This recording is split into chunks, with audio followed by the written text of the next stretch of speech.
We shall now move on. Let's take a look at what's making headlines on the dailies this morning, starting with the Standard, where the headline is ticking time bomb.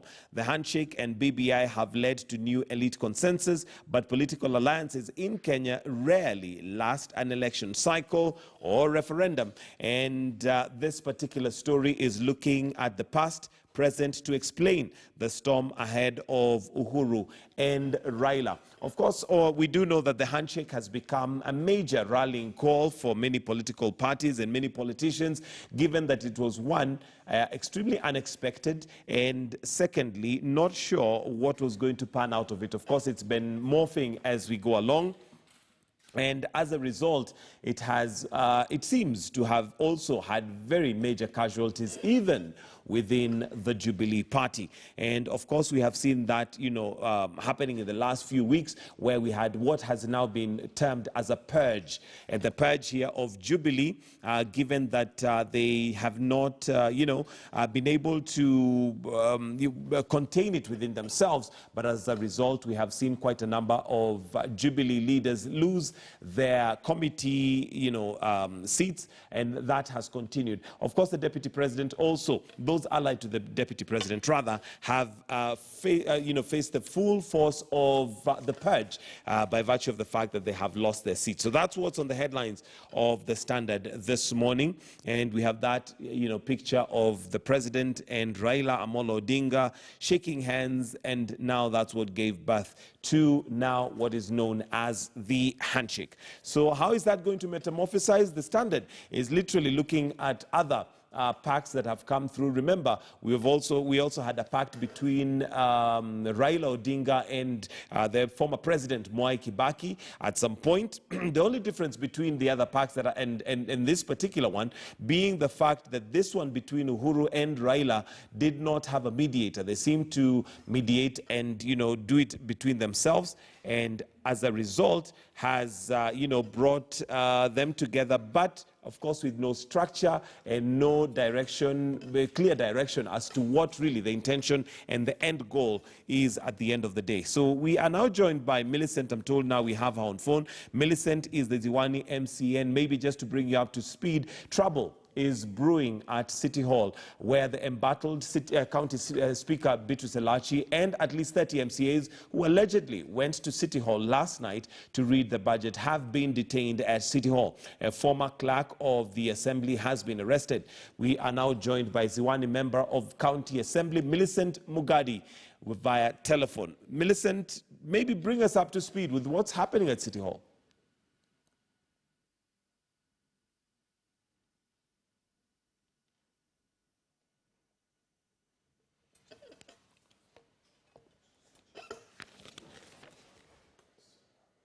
Millicent, I don't know if you're able to hear us. Are we able to communicate? Millicent, Ziwani MCA, are you able to hear me?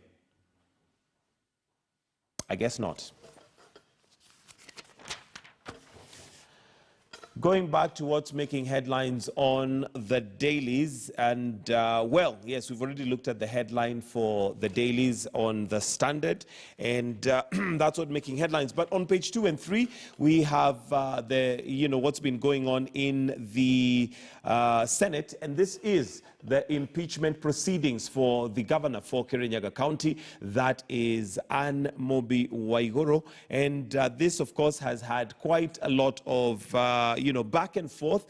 This particular story on page 2, Waiguru used coffee shop to steal millions. And of course, if you've been following, you will realize that there was a coffee shop apparently in the US which was being used to siphon, according to allegations made, to siphon these millions. But of course, she is before the Senate to answer to these queries, and we can only wait and see what the Senate is going to come up with. She was impeached by the members of the County Assembly of Kirinyaga, but it's now before the Senate for the Senate to decide. There's an 11-member committee that is there to listen to every accusation that was brought before her, and as a result give direction as to whether the impeachment will hold or it is going to be thrown out. So we also see on page 3 an interesting picture there. For better or for worse, Waiganjo stands with his sweetheart, and he is a lawyer, and also recently they got married,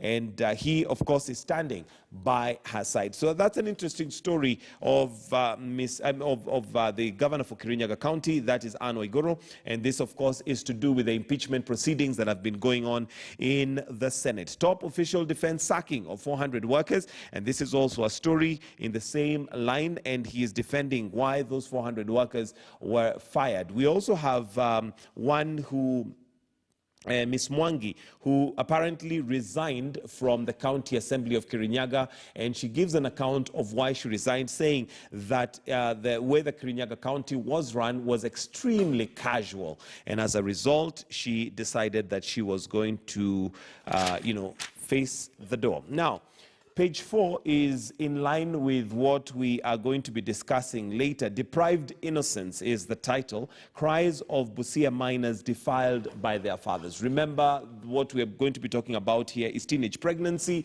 and what really might we be doing wrong as a society, given that this, of course, is a norm that should be, treated with the contempt that it deserves. But this particular story, a very sad story, I must say, that is highlighting the innocence of some minors who are defiled not by neighbors, not by others, but by their own fathers. So daughters, cries of Busia minors defiled by fathers. And it seems that in certain areas, it is more prevalent than others, or maybe it is because it is reported more than other areas. But of course, the question that we'll be asking ourselves also as a society is, where did the rain start beating us? Given that this, of course, is an anomaly by every sense of the word, looking at it that first of all, it is the father being the person who is expected to protect this very girl, becomes the one to defile her. And there's a story told here of a 12-year-old who actually became pregnant as a result of the father abusing her. So that's in line with what we were going to be discussing later on. Trix Ngado is going to be handling that segment where we're looking at teenage pregnancies. On page 5, we have former AG's opinion on SGR ignored as Kitani queried deal. And Professor Githu Muigai, as he was the Attorney General, apparently questioned some of the anomalies that were found in the SGR deal, Standard Gauge Railway, but apparently they were ignored. And the Attorney General had questions in terms of the procurement process of the 500 billion Standard Gauge Railway, but his advice was ignored. It is now emerging, according to this report. And in October 12, 2012, Kenya Railways tells the PPOA that the Standard Gauge Railway was directly procured. In other words, they did not follow the procurement process, which of course would raise eyebrows right there, given that there has been questions raised left, right, and center on the cost of the SGR, but also some of how it was procured, coming up now in terms of it being November 28th, 2013, President Uhuru Kenyatta launches the SGR project. So these are some of the details that are coming up right now as we continue to look at that. So I am told that we now have Millicent ready.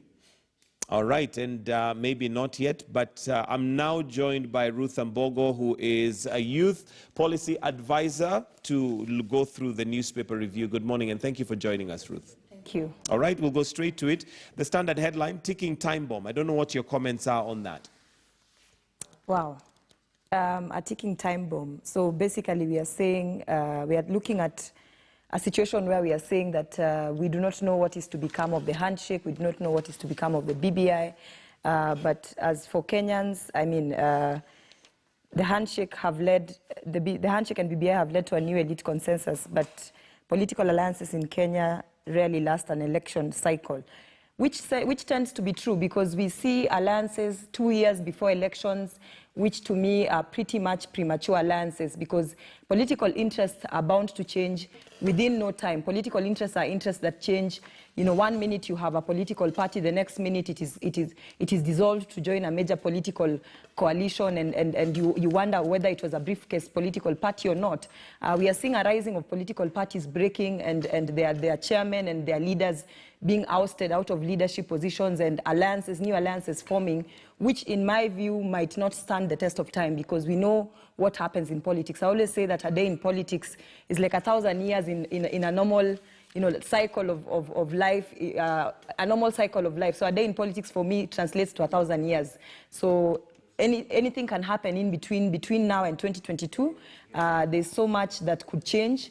And in my view, I cannot confidently say that the handshake will stand the test of time, because we are already seeing, if we saw KANU joining Jubilee, but we saw ODM quite reluctant to join this coalition. There has been talk of the fact that Raila Odinga could endorse somebody else, still talk of him running, and yet we know that, or we are hearing talk of Uhuru Kenyatta endorsing someone else for 2022. So political alliances, especially the ones that come way too early before elections, 2 years before elections is a long time, it's a long time. Tend to not stand the test of time. The test of time. Okay. And 6 months, sometimes even a month before elections, things change radically. So let's wait and see. Okay. Now, according to this particular article, there is a difference, there's a contrast drawn between the other alignments that we have seen, particularly when they have come at a time of trouble. For example, that of Mwai Kibaki and Raila Odinga,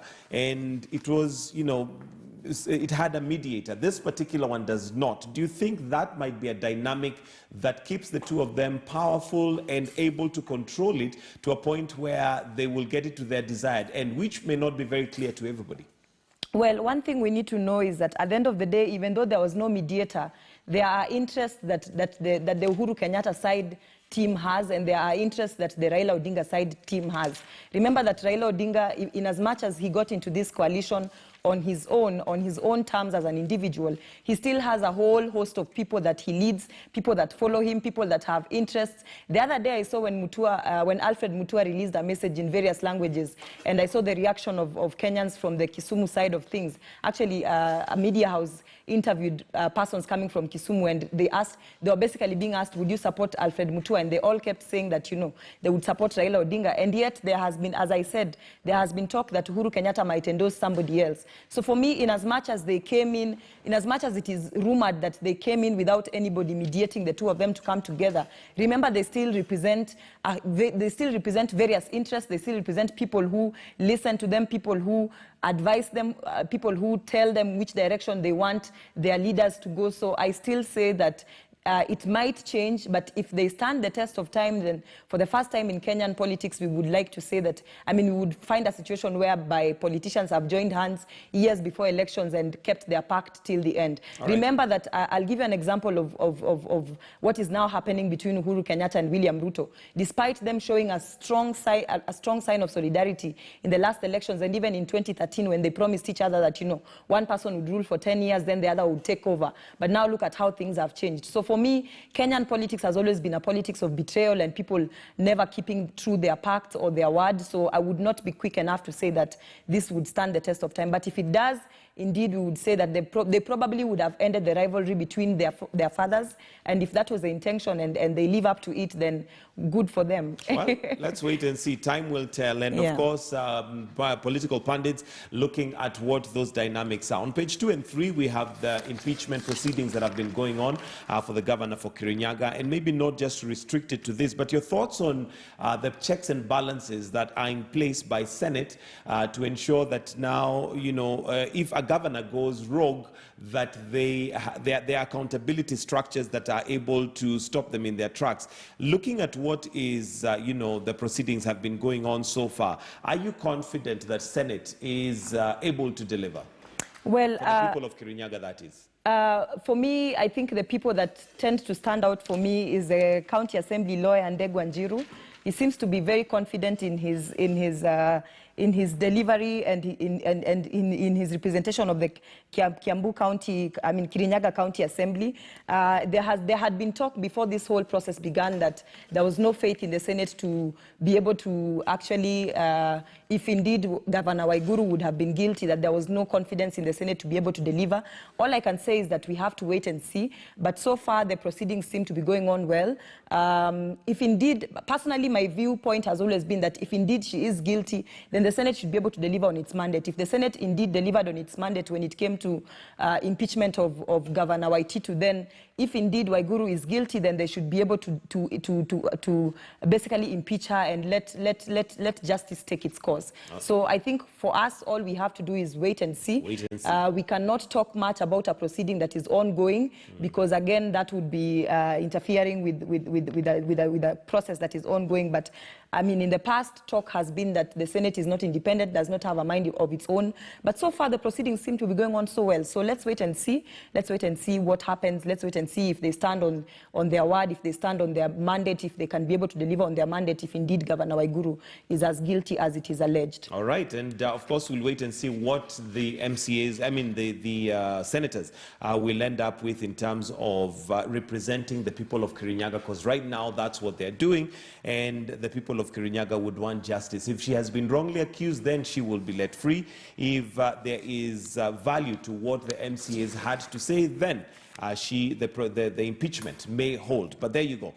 Page 4 is, I'd already mentioned that, but maybe just to get your comments on this, because that's going to be the main part of discussion. Deprived innocence, cries of Busia miners defiled by their fathers. And of course, this is being also highlighted more now with COVID-19, that we have miners who are spending more time at home. Your thoughts on this, and maybe just your comments on why this seems to be on the rise? You know, the other day when the teenage pregnancy stories came out, I remember I was commenting on this issue on a different media house. And when I actually highlighted the fact that, because the assertions back then were that most of these young girls are getting pregnant because of sexual relations amongst their own, within their own cycles of peers. And I remember when I brought out the issue that a great percentage of these girls are actually being violated or being sexually molested by their own fathers. These girls were falling pregnant. I remember I received a lot of criticism with guys saying that it is impossible. But now look at this, one of these headlines, that deprived innocence, cries of Busia miners being defiled by their fathers. And I think this is greatly attributable to some of the traditions that are deeply rooted in our societies. You find that when such cases take place, especially in areas such as Busia, you have elders coming in to say that, you know, we are going to resolve this, instead of taking the proper legal channels that are supposed to be followed through so that justice is found for the miners. You find that these girls are told, or rather the fathers are called to baraza meetings where they are told to atone by either slaughtering a goat or slaughtering a cow, or, you know, basically some traditional ways of resolving dispute that deny justice to the victim and that encourage the vice even further. Absolutely. It is quite unfortunate, because what ends up happening also is that some of this, the traditional practices make it hard for mothers to speak up. You know, you have mothers who know that their girls are being violated, but because of the fact that the society is so patriarchal, the fathers are so harsh, the mothers are not given, they don't have the freedom to speak, so they cannot speak. And some of them are even threatened that if you speak up, I will either kill you or I will disown you, or, you know. So mothers really need to speak up, because sometimes girls are suffering and are unable to even tell their mothers, for fear that if I tell my mother, she will either be kicked out of the home, will break up. So there's a lot that we need to do as a society to be able to correct the injustices that are going on, to be able to change some of the traditional beliefs that we do have, and how the society is structured. People need to speak up a lot more. Mothers need to speak up on behalf of their daughters, and they need to foster proper relationships, because lack of that communication between a mother and a daughter would make sure that a lot of things would be